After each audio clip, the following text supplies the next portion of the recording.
Welcome to the live taping of The Opposite of Small Talk, featuring your two fabulous hosts. Coming onto the stage now, Kristy Ollinger and Daniel McCombs. Yes! Give it up. Let's get a little energy going.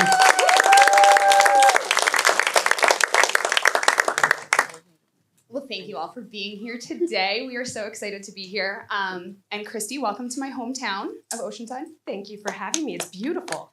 Yeah. So, Would you like to make people cry to start the show? I mean, I feel like any good show should start with a cry. Yeah, of if course. you wanted to start there. Okay, sure. And this crowd is real easy to get crying now, so won't be a problem at all. Wow. So we are here today because I wanted to bring the opposite of small talk to my mom. She had different plans, and I know she's here today, but I just wanted to do this in her honor. So thank you guys all for being here and coming to see what I do. This is my favorite thing, and it means so much to me that you guys are all here. I had asked her a week or so ago, do you want to do that at the beginning or at the end? And she's like, let's just do it right away. Let's get it out of here. So yeah. So we are all here, and I know she's with us too. So excited to be here with all of you, and thank you for coming. What do you want to start with, Kristy? All right. Well, so this is our third live event, and we actually have some people in the audience who have been to more than one live event now. So can you raise your hand if you've been to the opposite of small talk live event? Woo, yes, there we go. Super fans right here. Thank you. So impressive. And we also have a birthday in the audience. Whose birthday is it? It is my nephew, Gavin Rosen's birthday, and he is 15 today. So happy birthday to Gavin. Thank you for coming to spend your birthday exactly the way I know every 15-year-old wants to. Is coming to a library to see your aunt talk about stuff you probably don't care about. But here we are. So happy birthday, Gavin. Okay. So we have a guest. We do. In the green room, which is very fancy back there, I have to tell you. Very lush. We're very fancy people now. We have green rooms. We are. I know. We're very fancy. So I was reflecting on why I wasn't nervous today. So the last two live events we did, I was very, very nervous. And I think there's a couple reasons. One, home field advantage. I mean, this is Danielle's hometown. We've got friendly faces in the audience, which always feels great. That's one. But a big number two is that Terri Trespico is such a delight. So fun and funny to talk to. I actually joked with her that I'm going to bring a little bag of like little plastic microphones that I can just drop because she's a poet. And she's going to drop some mics here on the stage today. So like there really is nothing to worry about because I don't have to bring the content. She's going to bring it for us. Oh, good. That's how you're showing up. No, nothing. Yeah. So anyway, thank you, Kristy, for just coming with nothing prepared. Yes, I'm Terry's going to bring all the entertainment value.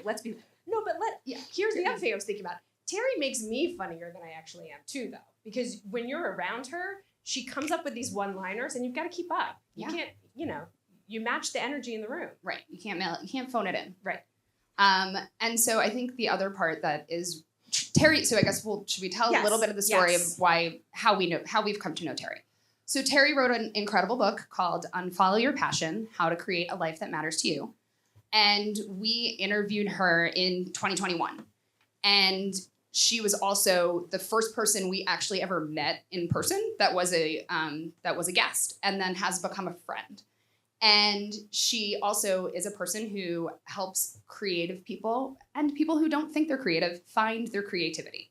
And I've been a part of her community now for a few years, and it has really opened up my life into, she helps writers become writers and be writers. And as somebody who never thought of myself as a writer, I am now, and I am because of Terri. And so she has just created an incredible community that I'm so thankful to be a part of, and I'm so thankful that she is a part of our community now. And so should we bring her out here, or do you have something else to say about her? Well, let's say it in front of her face. Okay. Welcome to the stage, Welcome, Terri Trespico.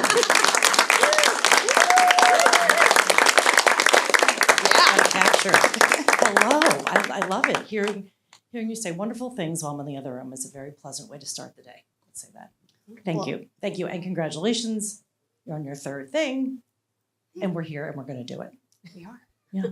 And we left you all the way on the other side of the stage, by the way. Yeah, we tried to move things, and production's very specific. They said, no, you must sit alone on the other side of the room. It's fine. So I want to start a little bit and just tell about like the way that we've come to know each other, because I think it really was like when we were doing this, I was like, oh, there's only one person that I want to have on this stage with us, and it's Terri. That's very sweet. But when originally what happened was I heard you on our friend Julie Brown's podcast, and she was talking about her book, and I was like, oh, this would be a great person to have on our podcast. And I had reached out to Julie for an introduction. Julie was out of the office. And so then I pre-ordered the book, and I get an email from Terri saying, if you've gotten this email, can you please respond? Right? Like this, it was like, please respond so I know that this is an actual person. And so I wrote back and I was like, actually, this is a perfect introduction because I would love to have you on my podcast. And then she sent us a PDF copy of the book before it came out, which was the first time we had ever gotten an author's book. And we were like, oh my God, this is so cool. And we read the book, and then we interviewed Terri on the day that I had just quit my job. So it was in October of 2021, and I had to send in my resignation that day for quitting, basically leaving a 20-year career. And also was flying on a red eye that night to come here for a month. And so I was like, so I'm coming in a little hot, Terri. There's a lot going on. And it was so wonderful. And I think there was some way that it was a little like, I connected with you and was like, oh, you've been doing this thing for a long time? Cool. I'm going to follow what you do. Well, I didn't know you from Adam, so I thought maybe this chick is always blowing her life up. So, I don't know. But she was like, here's Kristy, like, great, we're really excited to talk about the book. Daniel was like, I just quit my job. I don't know what's happening. And I was like, okay, all right, we're going to talk through that. But one thing I want to add is that it was the first time that I did a bunch of media for the book, but this was the first podcast I did where it wasn't my friend's podcast who invited me on or who felt obligated to have me on. It was the first time two strangers read the book and told me they read the book. And like strangers will read your book if you're lucky, but you don't usually get to talk to them. And so the fact that and I don't assume, I worked in media for a bit, and so I don't assume that someone's read your book. Because I know when I interviewed people, I didn't always read their book. So the fact that Daniel's like, on page 53, when you say my life isn't over, do you mean it? Like, it was so fantastic. I was like, a passage of your book. You read? I was like, podcast. Oh my God. I was like, they made me feel really special, really important. And that doesn't happen all the time. So when they came to town, we were in the neighborhood, which is also Danielle's old stomping ground on the Upper West Side, and said, do you want to meet up? And I was like, yes. And that is why, and Danielle, we've talked about this, that podcasts are just another form of media, another place to put our attention, to listen to great stuff. But it's also a way to meet people. You go on the Tonight Show, you're probably not hanging out with Jimmy Fallon, right? I mean, Jimmy probably and I not. hang out a lot. Well, but okay, I you're the not when I'm on exception. the show, though. But it was really special. And I thought this is how you build community, especially with women. You give each other space, you hand each other hot mics, and you give each other space to grow. And that has been the thing that has come out of doing this podcast for 5 years now. Like, the people that I have met was the thing that I just didn't expect. Like, I just thought, like, oh, this is a cool project that Kristy and I are going to do together, and we'll talk to some people. I don't know what's going to happen, but it has opened a world for me in such a different way. Like, we've both gone through very big changes in our lives and our careers, and the resources that I have from the people that we've interviewed, from the people that I've met from your community, from the people that it has created something that is so beyond what I ever expected. Yeah, I mean, it really is. I mean, any kind of thing you put time into to create, and I don't mean that you have to have a podcast or you have to write a book. I mean, these are things you can go your whole life not doing, and your life will not be any worse as a result, right? Like if you don't do it because you don't want to do it. But anytime you put time into making something with someone else, involve someone else, it always will expand you. If it's the right people, obviously. But that's what was so exciting because, then Danielle showing up, like I do a lot of my programming and stuff on Zoom. And then this Danielle chick is like showing up to stuff. I was like, no, this bitch is serious. Like she's showing up to things, and then got to know each other. It's like when someone really shows up, and I've done this for people and people have done this for me. Another one is Nancy, who we met up with last night, who we met through doing these kinds of things. And Nancy was another one, like someone who shows up in your life and they keep showing up, that you pay attention to. When someone shows up and they don't have to, and it doesn't, you pay attention. And that's how I realized that Danielle's going to be someone I would talk to more often than not. And I can tell you the number of podcast hosts I talk to as a result of that podcast. It's not like you become best friends with everyone, but not everyone puts the time and they, invest in relationships that way. And then I just look at Kristy's TikTok and I'm like, how does she have so much? She's just making all the content all the time. Yeah, you got some new followers, probably. KO Communications, it's very geared towards your age group, for sure. It'll teach you how to, it would teach you how to communicate in corporate America. And that is everything you say everything you say to the video, I'm like, correct. She is right. She is so spot on. Like, it's so clear, it's so tight, and it's just admirable. Love it. Well, so I feel like it's a good transition. I know you had been, we were talking earlier, thinking about the questions that you would ask us. Yes. We are going to interview you about this book, but one of the questions you asked was, let me ask it. Yeah, okay, you ask it. You ask it. I came up with a question. I want to ask it. You got it. I said, Okay, well, go there ahead. were two. I have two that I really want to know the answers to. And one is, what is something that you do now, think now, as a result of the podcast? It might be one interview you did, it might be anything that you never would have thought you would do. So, you're like, oh, now I drink green juice. I don't know, it could be anything. But is there something you think about differently now as a result of doing the podcast that surprises you? Not just like, I journal. Like, you probably already journaled. Go on. It is true. You must be a listener. So what I will say is that I have historically been very fully career is the center of my life. And also not super open to the idea of, What? You're even having a hard time saying it. I am, manifestation. I'm like, ugh, no, that is not a thing, right? It's a great way not to manifest anything. It's a great way to avoid the manifesting. magic of the universe, the less linear, less logical, more intuitive side. I never thought I would lean into that, and I am way more open to that than I have ever been. Now it's all by degrees. I'm definitely not in the realm of you or some of the guests that we've had on, but I'm much I'm much more open. So that's what I do differently. I'm But what do you mean do? Because now you're like, now I don't it's hate not. on it. I'm just manifesting. No, I think I'm open to the idea that Danielle's mom is present in this room right now. Okay, there's an example. Yeah. And I would not have been open to that 5 years ago. Got it. Yeah, I think I would say for Kristy, what I've seen in you is the being open to it, because there was definitely times, and if you listen to the podcast, you probably can tell when it is a Kristy guest or it is a me guest. And since I'm the one that brings on our talent, I'm the person who goes out and meets people and gets guests on.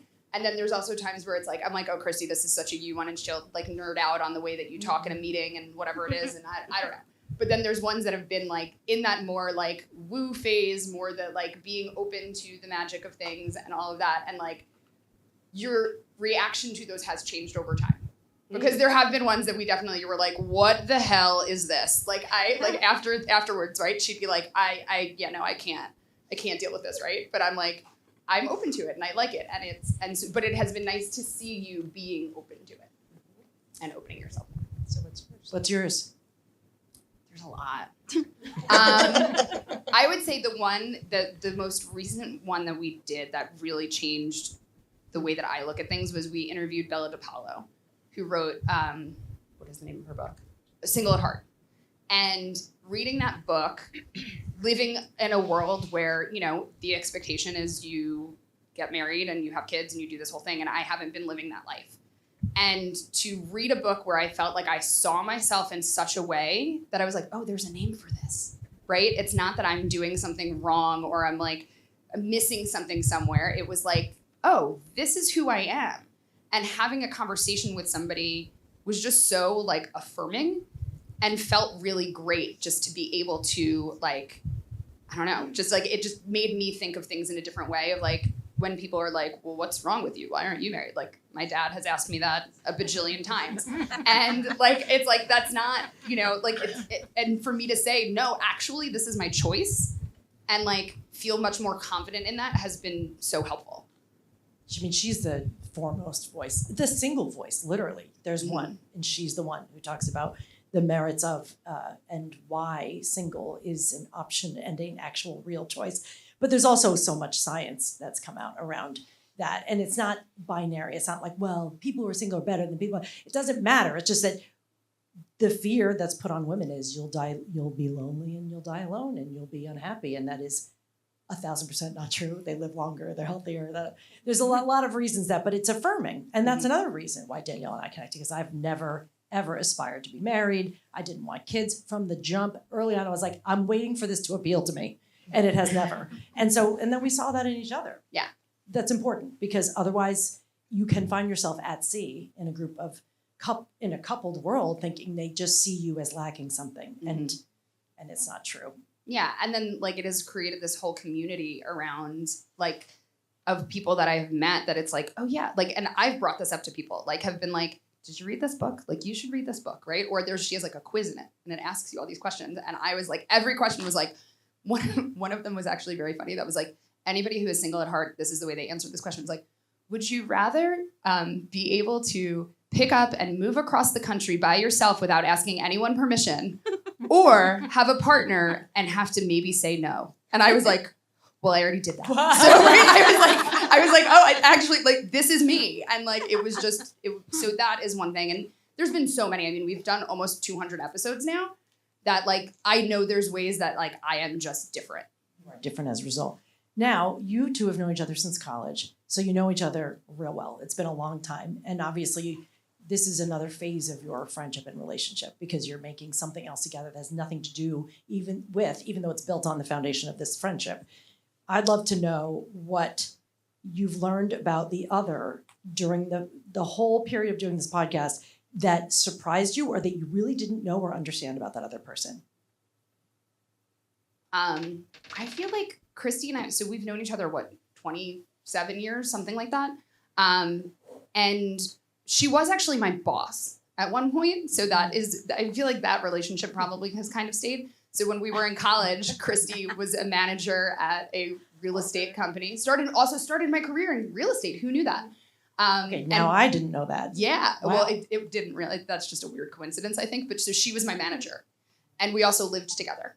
And there were also times that was like, oh, we were out really late the night before and Kristy was very hungover and was like, I'll pay you my salary and an extra $20 if you go to work. Or the flip side of me being like, I'm super hungover and can't go to work. And she was like, from upstairs, calls me and was like, if you don't go to work, I have to go to work. And I know you're hungover, get out of here. And so I feel like we do have that still kind of relationship where Is that how you see me now? Do I do that now? No, I mean, but like I think I'm a taskmaster. You're the taskmaster. You get the things done. You make the things happen.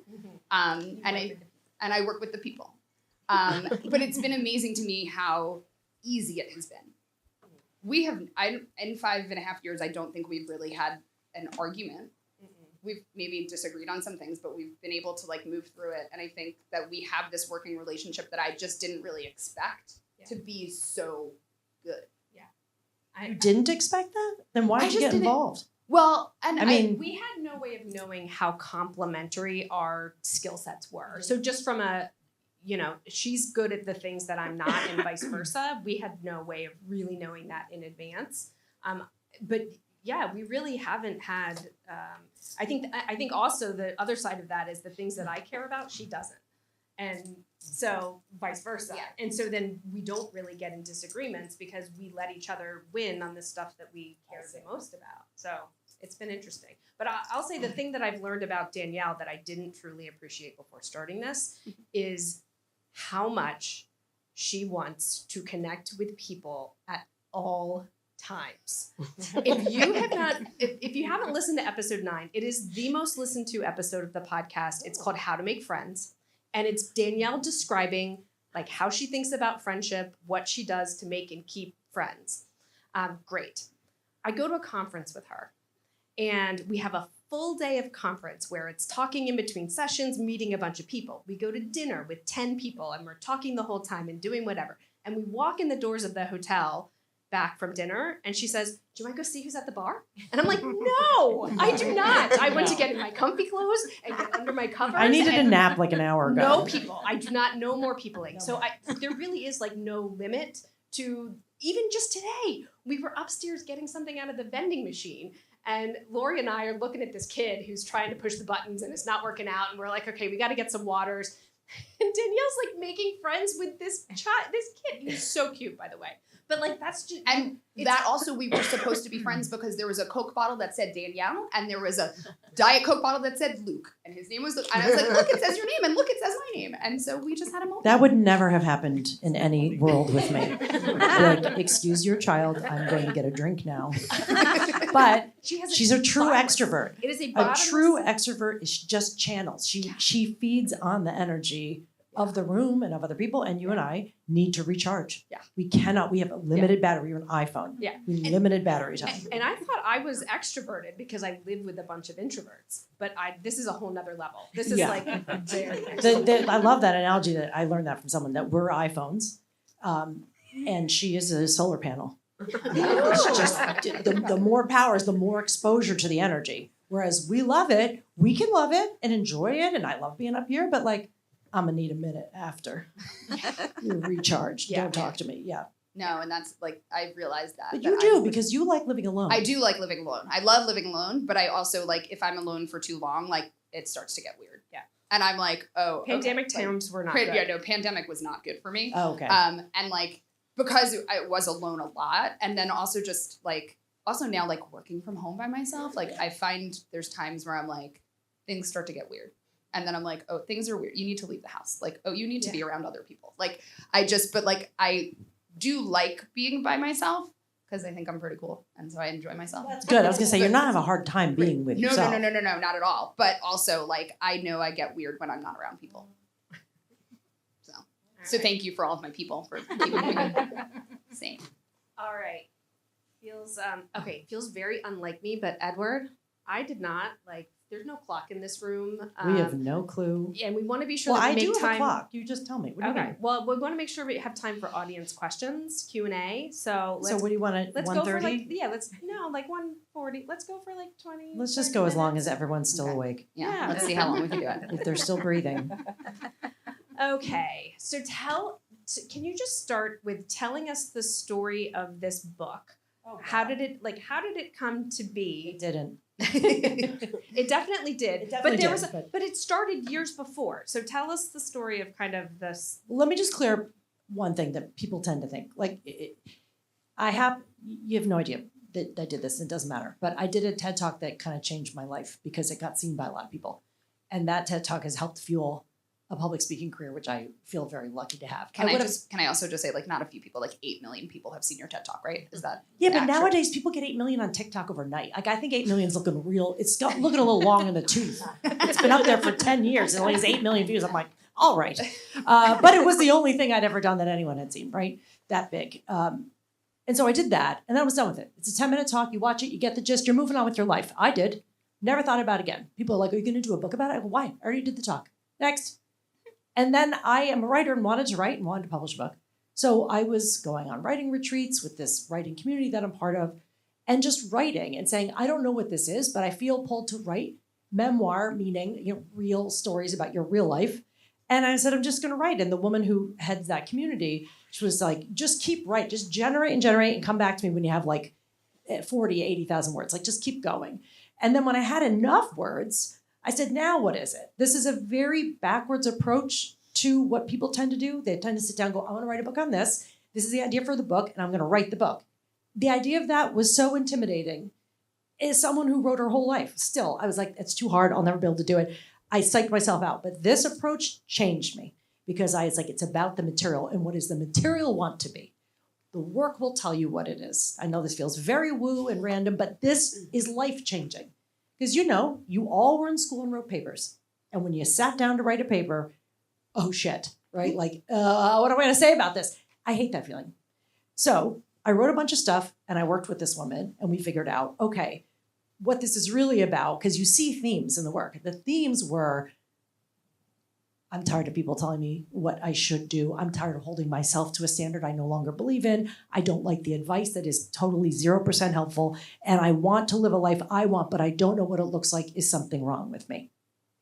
And that's the feeling I've had as a type A, firstborn, Catholic raised, compliant to the hilt woman who, like, that's what you do. I just want to do what everything's right. Give me homework, I'll get it done. And then I thought, well, what for? What for? What is the ultimate goal here? So in writing it, I realized that's what that was. I thought it was a collection of essays. Now, you take that to a publisher, Deborah Burns, my friend here, knows they'll laugh you right out of the room. You're not Dave Sedaris, who gives a shit about your book of essays. But I was proud of it. It was called How to Swallow a Button, because it was started with this one story I kept coming back to about a little girl in my neighborhood who I used to have to play with, and I hated her. And I had to go down the street. Why don't you go play with Lisa? Her name was different in the book. And I had to go down the street and play with Lisa. And she was such a bitch. She was just so mean. And I was like, oh God, I hate playing with Lisa. And I'm sitting there, and she bullied me a little bit. And she was like, we were in her room and playing on her bed at Barbie's or something. And she had this bedspread, and a button popped off the bedspread. And she was like, eat it. And I was like, why would I? She says, it's candy. It's candy. Like, bitch will look you in the face and tell you what it is. And I was like, is it though? And she's like, yeah, eat it. It's candy. And I was like, I put it in my mouth, and I bit down. I was like, this is not candy. Like, it was plastic. Like, it was plastic. But I said, I know this isn't food. She's telling me to swallow it, and I'm going to swallow it. And that became like the thing. I remember being embarrassed about it. And think about it. Just zoom out for a sec. This is the thing that a woman struggles with. And forgive me, but things being put in her body she didn't ask for. And being told this is what you're supposed to do. And so I was like, when I was writing, in the process of writing, it kept coming up. And I was like, this is what the book is. It's how do you deal with all of the things when you've been told to do things and swallow things and eat things that you didn't choose. Maybe they turn out fine. Maybe you hate them. But like, why is that okay? And so I took that and around to a bunch of agents who all said, no, get out of here. I can't sell this. Who the fuck are you? Blah, blah, blah, blah. And then I found someone who was interested. And she said, make these changes. We took it out to publishers. She said, she's from Ecuador. She's a lovely accent. I'm going to butcher it. This is wonderful. Clear your calendar. We're going to have meetings with editors. We're going to have meetings with all the... I was like, oh my goodness, I'm about to arrive. Like, this is it. And she like went out to book a bunch of meetings. She's like, you can free up your calendar. Like, we don't have so many meetings because it was spring of 2020 and there was mayhem. But we did have one nibble, and it was Simon & Schuster. That's a pretty big nibble. And I said, take it. Like, if you get a nibble, take it. If you want to dance with a big publisher, do it. And I always wanted to. So I was like, I'll do what they want. And I got on a call with them, and they said, cool. This is not the book we're selling.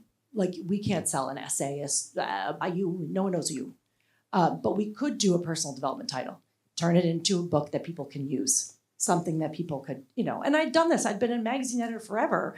Before that, and writing inner growth stuff, I was like, I guess I could do that. And I kind of was like, my ego took a hit. And I was like, fine, I'll do that. And we're going to get into personal development, and sometimes it's a racket, right? And I was like, I don't want to just be another self-help, blah, blah, but everyone says that. My point is, I swallowed, not a button, but pride, something you should swallow from time to time. And I wrote the book that they kind of wanted, but it's all my stuff, but I packaged it the way it could sell.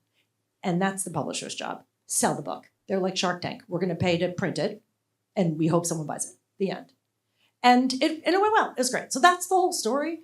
But people look at it and they go, oh, she did a TED Talk in 2015 about stop searching for your passion. And then a few years later, she did a book called Unfollow Your Passion. And it looks like I know what I'm doing. I guarantee you I don't. It's just that they said, you better bring that TED Talk. Are you kidding? That's the only thing anyone cares about. And I was like, okay, fine. So that's what happened. That's the story of the book. But I was annoyed when I was writing it. I struggled with, like anyone writing a book, you struggle with it. But in these pages are real things that really happened that I really learned from. And I don't believe I'm the expert of your life or anyone's life, but my goal with this book is make people question it. Make people question what they've heard, because they might think that it's over, that you're done. You didn't choose the right major. You didn't choose the right partner. You didn't choose the right job. And now you're shit out of luck, as my mom says. And it's just not true. my real life, the life that I'm in now, right? Whatever, how many universes we're living in, parallel universes, we won't get into it. I really Kristy's gonna believe. get up and leave if you start. Yeah, I talking know. about We her won't. We universes. won't. But I really, because I see a lot of young people here. I just kind of feel like I need to say this. I know you think this is where you're going to live forever and you're going to be young forever. My life really didn't start in earnest till I was 40. I didn't feel like I was really me and really happy until I was 40 and really going towards something. That might not be you, but I don't want you to be sad about getting older because it's awesome. And I didn't really feel like I was thriving until I turned 50. And now I'm in my 50s and it is the best. So don't be sad, young people. How do you feel about it now, that decision that you had to make to package it in the way it needed to be in order to get it to print? Are you okay with the sort of way that you had to change things? Yeah, I mean, come on. Everyone has their ego. It's like, well, that's not what I thought it was going to be. But I was like, and I said to Suzanne, who was the woman who helped me with the book, I was like, maybe I don't need to do it this way. Who said I need to do it this way? I don't think it would need it. I'm going to send them back their money. She goes, oh, no, sweetheart, you signed a contract? Like, you're doing it. You're doing it. And I was like, okay, fine. But it's important, a journey. Anytime you make something, a podcast, you do anything, you have to jump over that bump of, you want to do it your way, go do it your way. You want to collaborate, you want someone to pay for it, you want someone to pay you to do it. You don't get to be a diva. I am not a diva about that stuff. I'm not. I said, you have your art, you have your stuff. Their job's to sell it. So I said, we're going to do it this way. Now, am I going to do another book like this? No, I don't. I feel like I feel complete with it. I think I want to do something else now. I want to write a different kind of book. But I think that it was a really important lesson. And the way I thought about it, the way I got through it was, I've been a consultant for many years working for myself. So I was like, Simon & Schuster is your client. They are a client. They're paying you for a thing. You have your own idea. And in the end, it doesn't even belong to you, really. It's whoever reads it, whatever they do with it. So if they know how to get it on more shelves, listen to them. That's the one thing they know how to do. And they were right. And so one of the things that I do love about this book is there's so much stuff out there in the world telling you, like, you're broken, so you should probably read this book and change how you're doing things. Is that how you pitch my book to people? Yes, that's how I pitch your book. No, but what I'm saying is that your book doesn't do that. No. And your book pushes back on all of the things that everybody says, right? That, like, here, what are the things that you need to do to be better? And your book, and the way that you also do a lot of your business is, like, pushing back on the things that people say. And I think that's what has been really helpful to me, reading the book, and then also just being in your orbit and, like, working with you, of, like, you push back on the things that people are like, oh, I'm just going to stay here. Get out of your comfort zone, right? Like, life begins at the end of your comfort zone. And I remember when we did interview the first time, you were like, in the book, and we'll get into this, is like what that means. And I was like, I have a sign on my wall that says, like, life begins at the end of your comfort zone, right? Like, and then you've made me flip that on my head a little bit. So tell us a little bit about your thoughts about being in your comfort zone. I also want to say, like, I don't try to just, I hate when people try to be counter just to be like, I'm going to be different. I'm going to have a different opinion. And it's like, I really do think that we slide into things that we just accept to be true that aren't true. And I'm so quick to be like, wait, that might not be true. Let's not swallow it, right? But you want to talk about comfort zone then? Yes. You have a question in your face. You're a critical thinker. So I could see in your face as she was saying pushing back. It's not pushing back. It's that you think about the things that people are saying and you're going to have your own opinion about it. And I think that's important. We should all do that. I think we should all have our own opinion. Yeah. Problem is we've delegated our opinions to other people. In an expert culture, we've just let other people tell us because they must know better. No one knows shit. Mm-hmm. This was the biggest adult lesson. Hey, you young people. We don't know. No one does. And when you get to a point when you go, wait a minute. I'm in a room with the head honchos and Bob does not know what's up. And you realize, like, no one knows what's up. And the first one to commit to that and understand it and work with what you have is the best. But the comfort zone thing, how many people, and this is not an accusation, I'm not trying to play gotcha here, but do you believe that life begins at the end? Do you try to be uncomfortable? Who feels like they're let me rephrase. Who feels you're in your comfort zone right now? Do you feel you're in life? Who's so comfortable? She's comfortable. I don't see a lot of hands. Listen, it's flimsy turnout here. Not a lot of people are comfortable. So my point is, when they say, "Oh, you're you know what's wrong with you, Ken? You're staying in your comfort zone." I guarantee you, Ken's not comfortable. And so the whole premise of get out of your comfort zone, get out of your comfort zone. Yes, we do have to take risks. We have to take a risk. We have to get up on stage. We have to do the things and risk someone criticizing us or risk something bad happening. Always, life is uncomfortable. But to say that you should get out of your comfort zone presumes you're comfy all the time. And I am willing to bet everything that most people are walking around just wildly uncomfortable. What we want is comfort. So why are you telling me I should be uncomfortable? I don't want to aim for discomfort. I'm going to tolerate the discomfort I have and you have all the time as we grow, as anything happens, as things don't work out as we planned, in order to be comfortable. I did stand up for a while, not professionally, just took the class and did a bunch of shows and made my friends come. It was fun. And it taught me a lot about, I was already a public speaker, but doing comedy will humble you. And when I learned about that, when people said, "Oh, why did you do that?" People were like, "Were you trying to get out of your comfort zone?" I was like, "Trust me, you're not in a comfort zone when you're in a stand-up comedy class." But the goal was not, "Oh, I want to try it and be miserable and uncomfortable." The goal was so I could be comfortable on stage in another way because it's scary. So I like comfort as the goal because I like comfort. Like, I'm trying to be comfortable right now. I have 6 different medications in my bag right now in case the wind blows the wrong way and I am uncomfortable for a moment. I have something. I don't ever open it. I rarely, on a plane, yes. But most of the time, no. I just like to know it's there. Why? It makes me comfortable knowing that, that I have an escape if I need it, but also that I can aim for comfort, and so can you. Do you agree? Do you disagree? You totally can disagree, by the way. I agree. So this is the one that kind of broke my brain when I read it. Like, I just like, I'm like, wait, but I want to be out of my, because anytime you grow, it's going to be uncomfortable.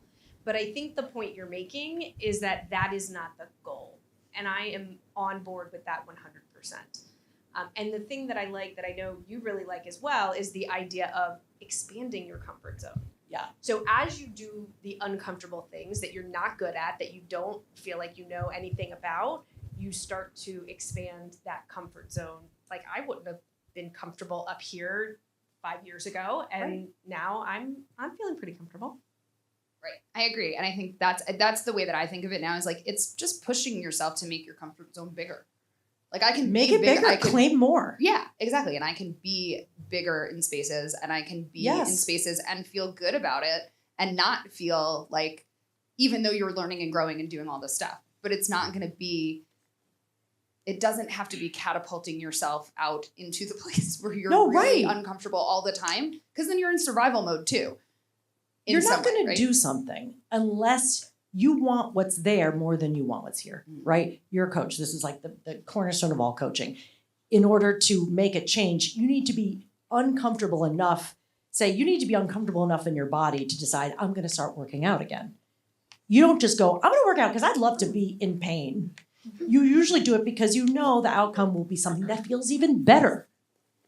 And I did a podcast with a very privileged white man, and who was like, like rich, kind of LA rich. And he was like, well, I mean, I don't know if I agree with you, because like, I have a sauna and an ice bath, and I totally like my ice bath better. I was like, oh, Dave, you're so brave. And I was like, oh, so you like the ice bath better? He goes, yeah, and it's really good for, and he listed all the things that you could Google, right? I was like, I understand ice baths are good for you, but why do you, if I told you that you could do that ice bath, but there's new research that shows you're going to gain weight, have stiff muscles, and die young, are you going to do the ice bath now? No, you're doing it because you want that other comfort. And he goes, well, I actually also do it because the hot shower afterwards feels so much better. I was like, boom, you just made my point. You're doing it because it makes the good thing better. It makes you more comfortable.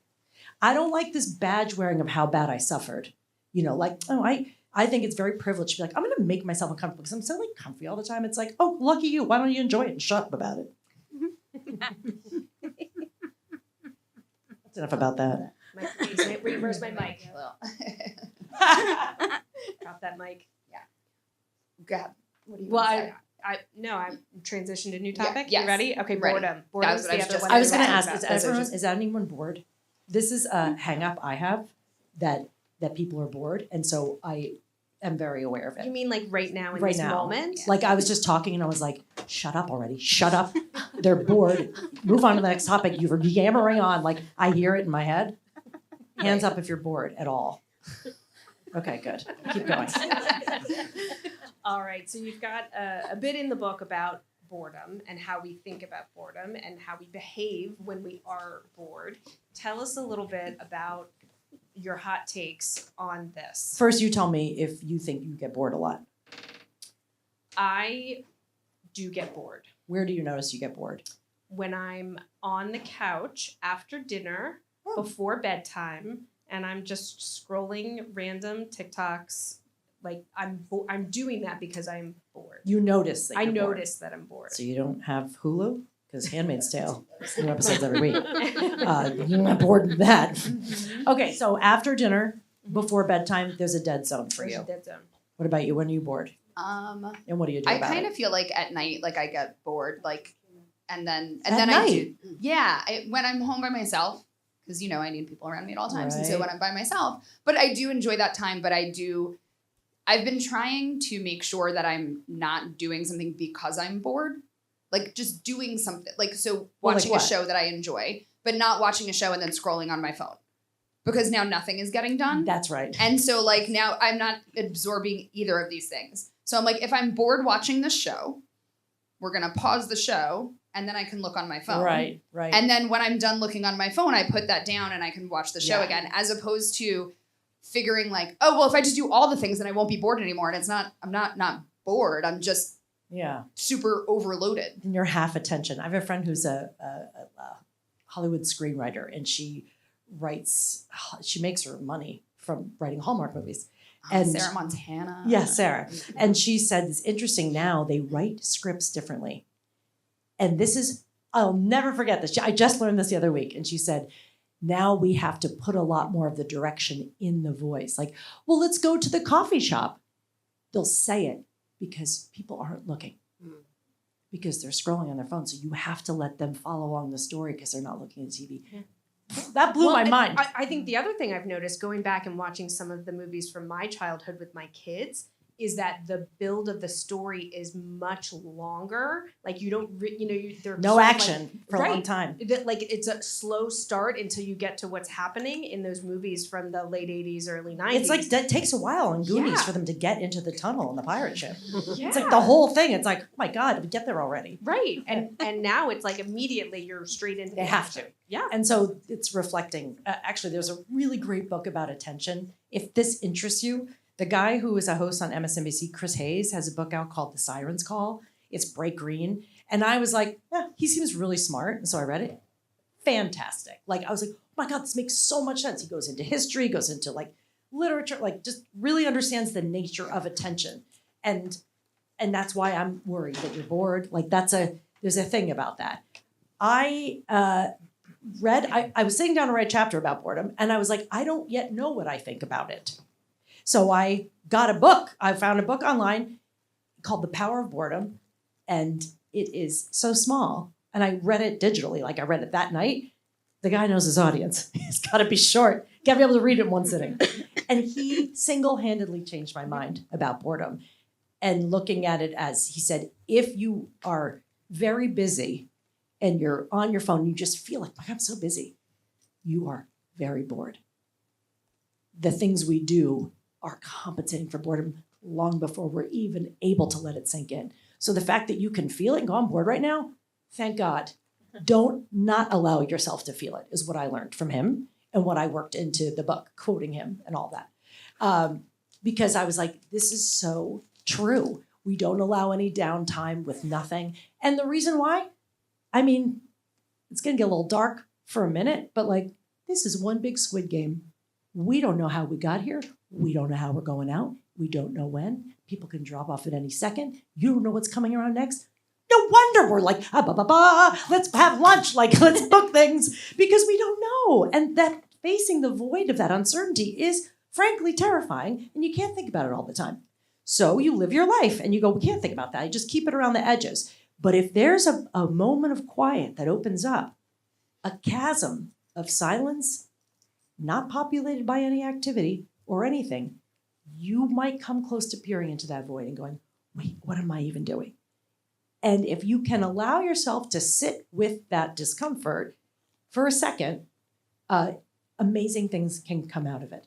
And he says, if we're not able to sit in that quiet for a second and allow ourselves to be bored and not continually scrolling, he said, that's means there'll be books and songs and things that will never get written and never created because they were scrolling.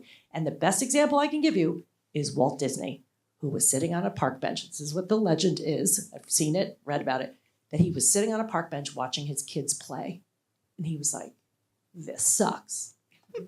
He's like, this is so boring, like sitting here and watching. And he was like, what if there was a place where parents and kids could play together and they both had a lot of fun and they were all engaged? What would that be like? He changed the entire world. All of Western culture and entertainment has been influenced by Disney. All of the stories we tell ourselves, which are rewrites of old fairy tales, have completely new endings because of him, because he was bored. Do you think there'd be Disney if he had a phone? No, not on your life. He would have been like, cool, cool, cool. I'm going to watch all this cool stuff and then we'll go home and I'm just going to continue doing whatever I'm doing. So if you can be bored, if you can allow yourself to be bored, you will actually have the best ideas. You'll come up with things. You are denying yourself a major source of energy and power and creativity if you don't allow yourself a goddamn moment. One moment. I have this story is popping in my head, and my friend Jen McCauley is here, and I know she knows exactly what I'm talking about. This was before I moved to California, and we were in Montauk, and we were having a great weekend. And the two of us were just sitting there. We were at like this beautiful place for dinner, and we had been at the beach all day, and and it was wonderful. And we both just looked at each other and go, I am so bored. And I think we were both just like living this life that looked like, oh, it's really great. Like, oh, we live in the city and we go to Montauk and we're doing these things. And we were both just like, this is so boring. And like, that was like an impetus for me to start doing new things. And I know Jen too, like we were both like, what can we do that's different? That's right. What can we shake things up? And like, that was probably 2 years before I moved to California. See? And it was like, you had to hit it. And we just stared at each other and we're like, I'm so bored. No one wants to admit it. No. They don't want to admit it. And there's one other thing this guy taught me. He said, boredom is a great leveler. Boredom means all of a sudden nothing matters, nothing brings you pleasure, the things that you care about, you're just, for a moment, you're like, I don't even want to do anything. Because you're bored, read a book. If I wanted to read a book, I'd read a book. I'm too bored right now. He said, it's important because we're in a world where everything's important, urgent. I got a message, I got a this, I got a. If you allow yourself to get bored, you bring it down to zero. And then what actually matters will surface. But if everything's important, nothing important can become important. And so I was like, that is alone important because boredom will allow there to be more meaning in your life because you cleared the decks for a moment. Otherwise, it's real hard to care about anything when you're whack-a-mole, whack-a-mole, whack-a-mole. You know what I'm saying? Are you so bored right now? Well, maybe tangential. The other thing I was thinking about is many people say that they come up with their best ideas when they're in the shower. And you're not doing a lot else in there. What can you not do in the shower is be on your phone and watching shows. And no, I will tell you, the people in the front row here know how to be on their phones in the shower. I'm not joking. Stop it. Oh, well, I guess my daughters do too. So, but I think there's something to learn. You're in trouble. I know. There are often times where I will take walks and not actually listen to a podcast. Like, and you'll have an idea. And I'll have an podcast. idea. Yeah, some of my best ideas come from when I'm single tasking. Also, why allow everyone else to colonize your brain space every second? Do they deserve that space? That is your space in your head. You wouldn't let people just hang out all over your lawn or in your apartment, but you just let the world come in and take up rent in your head. I'd like a higher wall on that. You know? Right. Well, then it's easier to create your own thoughts when you're not just being bombarded by everybody else's. Yeah. All right, how are we doing on time? It's 1:40. So do we want to close with a thing and then let people ask questions? Like, Yeah. What do you want to do? You tell me. We're gonna do Q&A. We've got a mic runner, and I'm gonna hand the mic to her.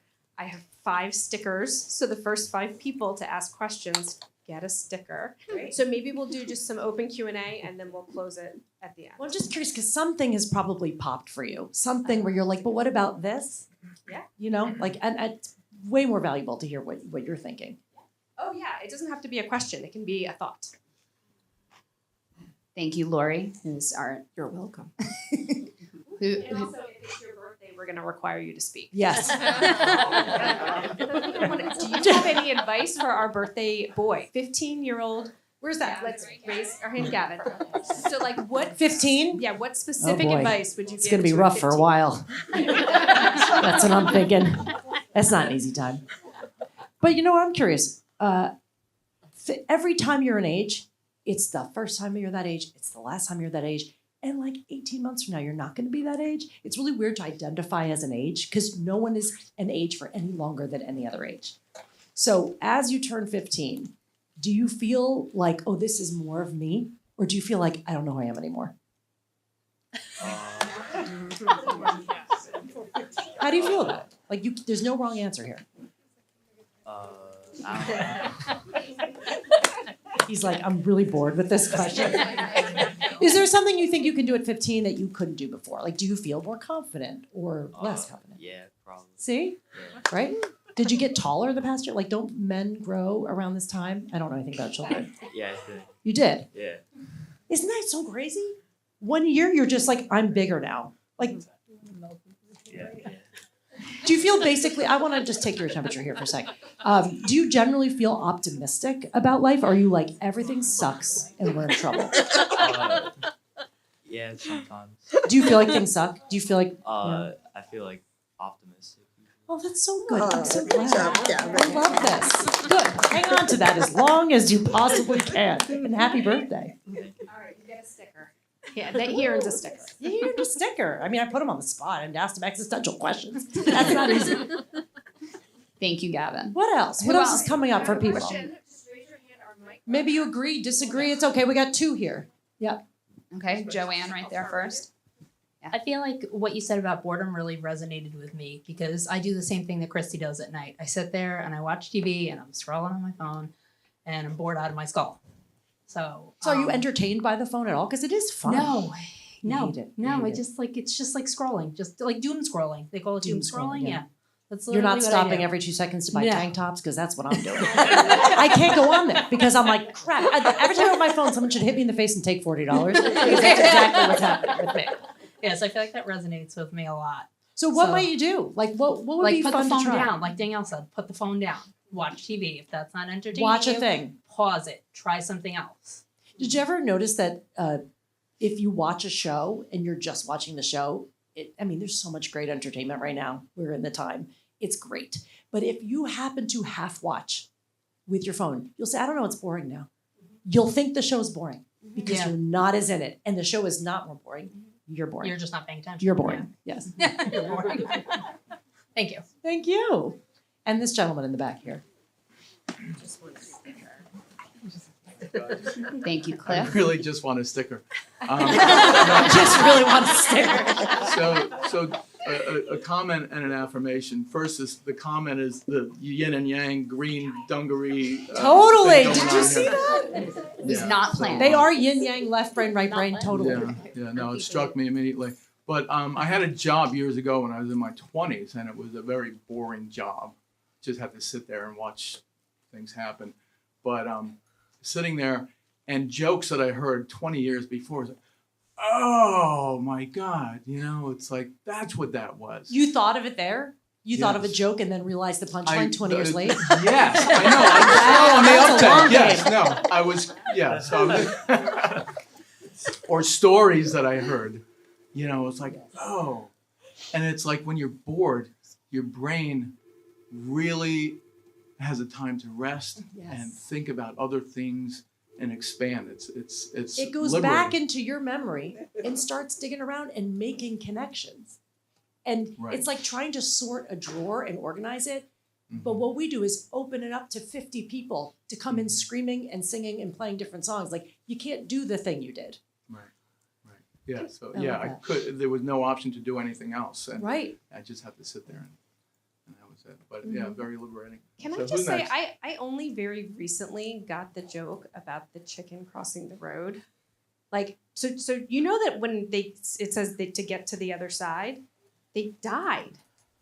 They didn't get to the other side. That's the joke. I really didn't know that. Okay. The Okay, joke I to say, didn't. why I thought did it was an obvious why joke. did- I thought it was like duh to get to the other side. No. Why did It's the a death chicken cross the road? I'm embarrassed to the other now. side. Literally, the chicken got hit by a car. Who and told he you got this? to the Let's check other our side. sources. Can we check our sources? Where did you find that out? All right. Well, Was that a fact check TikTok? It me. was like I was today years old when I figured out that. Probably. But that I. Well, Can we fact talk check about it. scrolling though? Because Yes. I actually really enjoy it, and I do it in concentrated periods. Like if I'm past the point of reading, where I'm like a little too tired to read, that's when I'll do it. And it's between like 10:30 and 11 p.m. And I go on and I get in my head like I want to find this, and I'll just look, and I find that fun. I'll scroll on Etsy or I'll look at TikTok for a while, and then I get the guilt because I go, oh, you're not supposed to do this. If you do it all the time and you hate yourself while you're doing it, yes, but this is pretty exciting that we have a thing that can, an entertainment box any time of day. I think that it's not all bad. Like I want to be able to appreciate it without having it just be the default of my brain. Yes, and I think that's the problem is the default part of like the minute you're bored, you pick up your phone and look at it. The minute anything. And what I did this year, I bought an app which tells me when I am, it tells me when I open up Instagram, it says, take a deep breath. Do you really want to go on Instagram? Does it shut you out after 10 no, minutes? it doesn't shut you, but then you get to decide, do I want to go on Instagram or do I not? And then it tells you how many times have you tried to do that today? And Wow. in the beginning, it Your was phone like, is reading you. oh my Your God, phone is right. like- And it was like, oh, you've tried to get on here 24 times today. And I was like, that's disgusting. And so now I have some rules in place, and it has Yes. actually made it more enjoyable for me. So Yes. I don't go on any social media until after I've eaten dinner.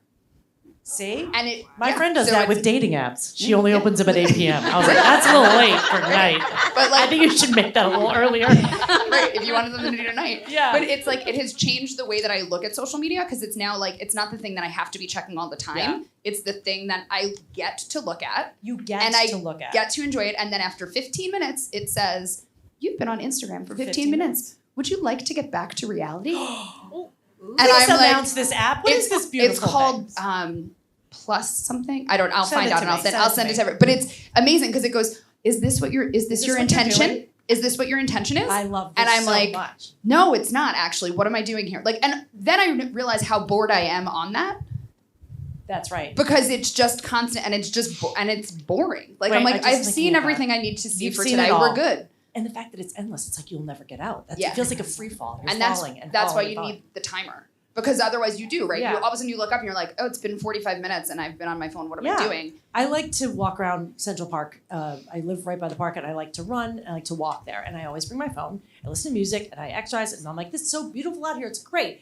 And then I will feel the gravity of like, "Let me change songs." And then I'm looking, and I noticed it on a stretch of walkway where I don't need to be looking. Like it's fine, I'm safe.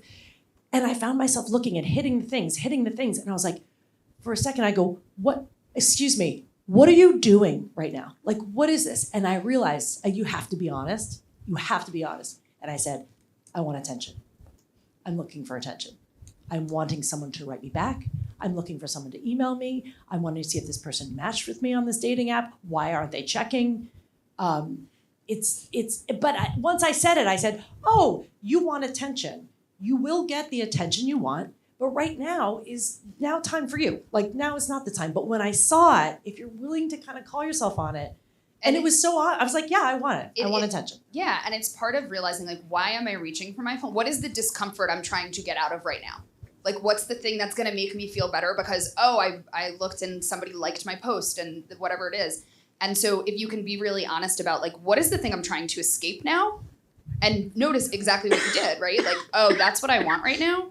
And maybe I can just be uncomfortable and walk down the street instead of being like, oh, what's this thing? And I think that's where it has so much control over you.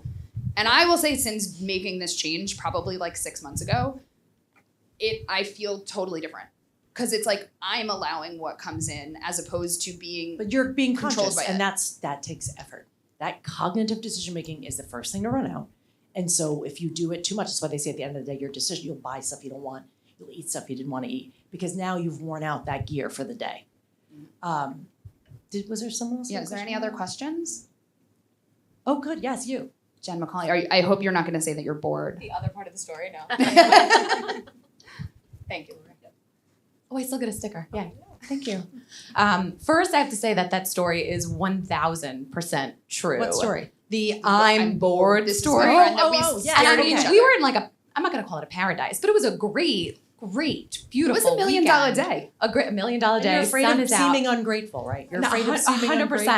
And I don't think either one of us like knew the gravity of that moment though, because it was just funny. Like it was funny, and we were almost like, oh, let's go, like let's stay out late or something. Like it was funny, but there was so much more. I think that moment. You're right. It's upon reflection. So on this boredom, I found myself resistant to your comment about like we're all bored, and I think it's hard for me to like tie to the word bored because there's just so much stuff. Like when I'm sitting there, even if I'm scrolling, I know like my son, the to-do list, Right, the of laundry, all the things I didn't do at work that day. So I think I've been maybe like resistant to the word bored. But I think your broader point is something I've been trying to get my arms around, which is like, how can I create more space There for you go. things that I love? There like, you go. Because the laundry list never like ends, No, right? I'm you'll sitting here die thinking, with like, things on your to-do list. Right. And I guess that's a question I have for you is because how do you pause and accept? I'm working on acceptance. Like these things are not all going to get done, and prioritizing them. But how do you make sure you create space We gotta for tell her these the book. things? I gotta get the book. Oliver Berkman's book. Okay. Oliver Do you own a Berkman's book, CD player? Meditations for Mortals. Meditations. It's not meditation book. It's meditations. He talks about exactly what you're talking about. And they're short little things. He goes, you read one a day. It's like 3 pages. And he reframes all of that in a way that you'll go, that makes sense. I kind of already knew it, but I needed to hear it. It's a bright orange cover. It's got a lot of attention this year. This is a book for you. You will love it. But the guy who taught me about boredom says, boredom is not a negative. It is not a problem to solve. It is space. And we are a little bit afraid of space. So comfort zone, we're like, we're uncomfortable, but we'd rather be all bound up. Boredom is space. If you allow there to be space, the fear is, but it might be boring. But if you push past that, there is room for what you'll do. Otherwise, everyone else's needs will continue to crowd out what you want forever until you die. Do you hear me right now? I feel you very It will deeply. never, Yes. I'm serious, everyone, you will never get everything done. You will never do half the things you want to do. You don't have enough time. You don't know how much time you have. So you need to push back. You need to be bored because you have the right to be bored. Okay, it's part of the human experience. It is not a commercial problem. Mic drop. Okay. Anybody else? There's one more sticker, I think. So Also, does anyone use CDs anymore? Does anyone have a CD player? Do you really? Guess what you get? You get a copy of Unfollow Your Passion on CD because, honey, I have no use for this. I don't, and I've been dying to give it to somebody. It's the book, it's me narrating it, and it's a CD, so I'm just giving it to you. You can re-gift it, it's fine, but it's yours. Oh, can you hand it to her? Thank you so much. My daughter, who's a writer, is up in Ithaca and has a CD player in her car, and she'll absolutely love it. Cool, re-gift, yes, absolutely. Sweet. I thought maybe to close us out, maybe each of us could share a little bit about like what we do, where people can find you online, how if they want to participate in any of your writing programs. Yeah. What's the I think because I forgot my cards, the easiest thing to do would be to go onto Instagram and message me there. But if there's any part of you, anything, and I don't want it, and if the critic comes up and you go, oh, but I couldn't, tell that voice to be quiet. If there's any part of you that likes this kind of thinking, this kind of talking, wants to explore it, wants to explore what you might do next, I run a program that is completely open, drop in, drop out anytime. It's month to month. And we run 3 sessions a week where you come in and you bring a notebook, whatever you want to write on, and we have a very specific guided approach to helping you push past the critic to access your ideas and create space for what's next. And you don't even know what's next, maybe? This is for her. Can you get us connected, these two? yes, oh, 100%. Yeah, it's called The Studio, and I'm happy to send you also like a coupon, whatever, to join, just to see what Well, it's no, like. she's going to use my referral code. Oh, your referral. Yes. Your referral code. Yes. But that would be, I would love, and I would actually love to run more group things like this. So if you know of a group who might enjoy that, please just don't hesitate to reach out.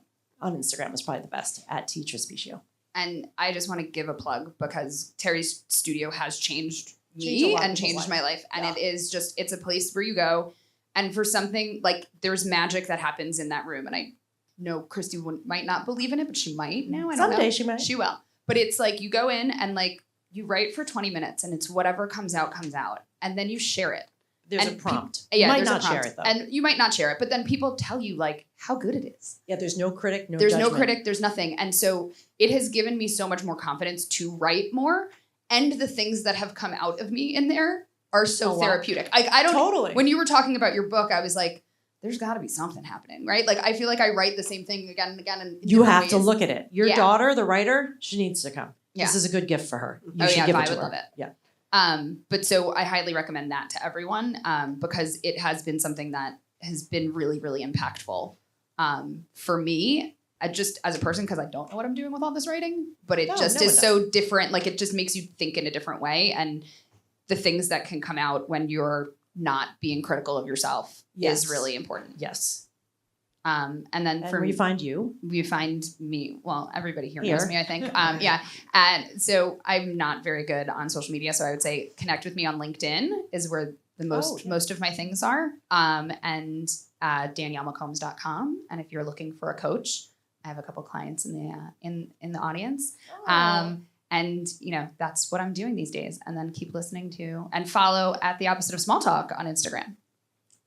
Okay. And TikTok. Are we on TikTok? Do you want to say a little bit more about tell me about what it's like to work with you as a coach? People don't know. You guys Yeah, tell 'em. people don't know what it's Give the people what they don't know want. I do. Think Okay. about the listening audience as well. True. Okay. So I will say, working with me, I give you the space to really figure out who you are and give you the space to work through the things that are holding you back, because we all have them.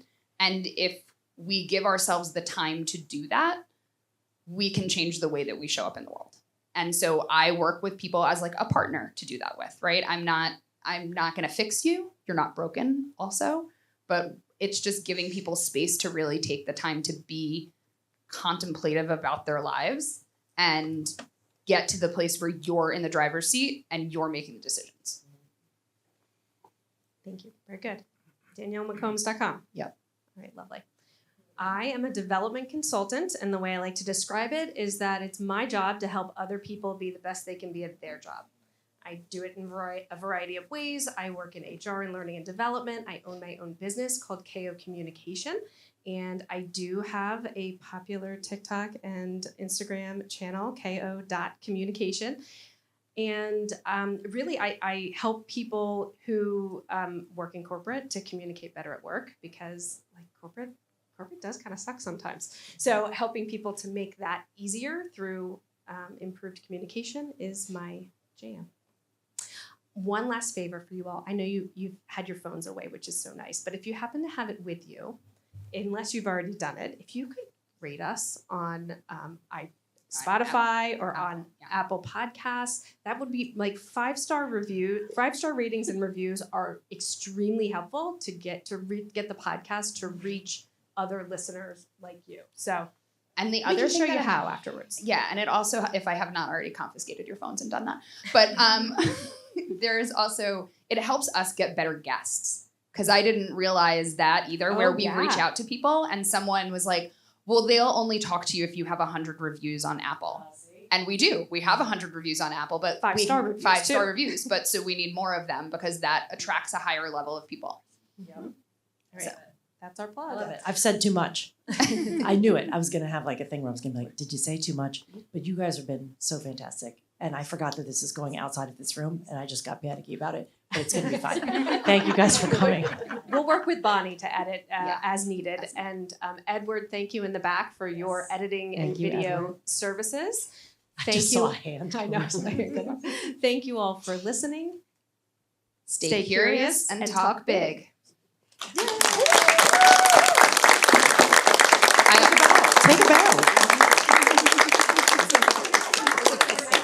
It's a stage. You bet on a stage.